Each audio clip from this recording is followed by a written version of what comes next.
This is the alternative. Less lethal, less lethal. It's like an airbag for a bullet.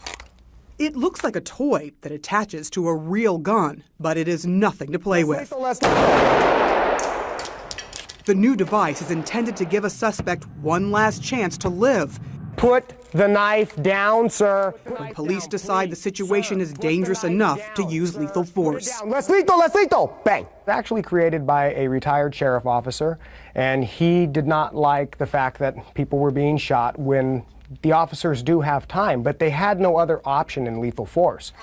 The makers say it's not to be used in split-second decisions, but only when an officer has 3 seconds or more to react. What does this do to the body? Well, it's going to feel like getting hit in the chest by a Major League Baseball player with a hammer. The bullet merges with the metal bulb, which travels about 1/5 the speed of a regular bullet. It could definitely break. I mean, could it kill you? It absolutely could, but we know a bullet kills you. There is a possibility that this could kill you, but it is very slight when you compare that to a bullet. CEO Christian Ellis says after 9 years in development, it's ready. No peace!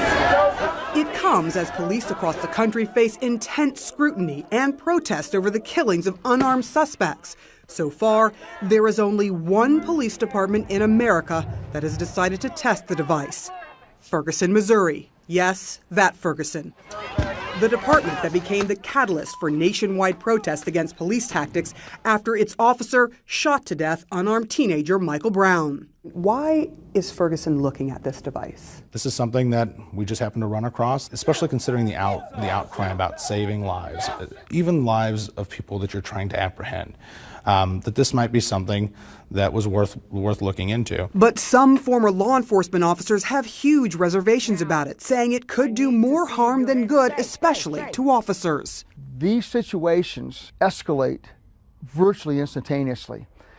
If you had such a device available, be quite frank with you, you could not transition to lethal force fast enough to save your life. The makers of the alternative say their test shows otherwise. The device only works for the very first shot, intended to stop, not kill a suspect. But if that doesn't work, the gun is ready to fire lethal rounds in a split second. Everything disengages from the weapon, and the officer's ready to go with his bullets or her bullets when needed. However, the device has not been tested in real-life situations on human beings. With the outcry over police tactics, for now, it's just an alternative. But in the future, it just might save a life. Sarah Seidner, CNN, San Diego, California.